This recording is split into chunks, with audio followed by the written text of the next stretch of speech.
Siguro naman as a 35 years old woman.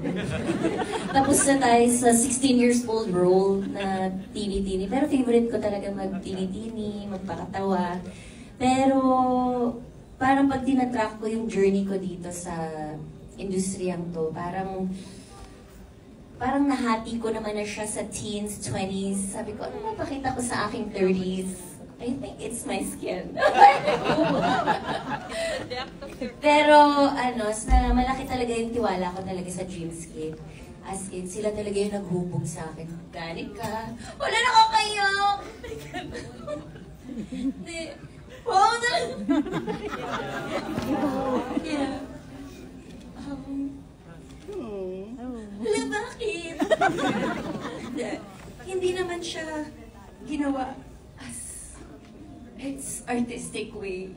Medyo mahirap na gawin, pero ako naiyak.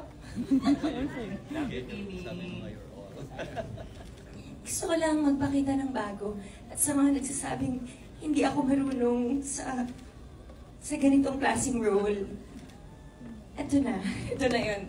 So, I want to prove all of them wrong and I can do more than what they know. Love you!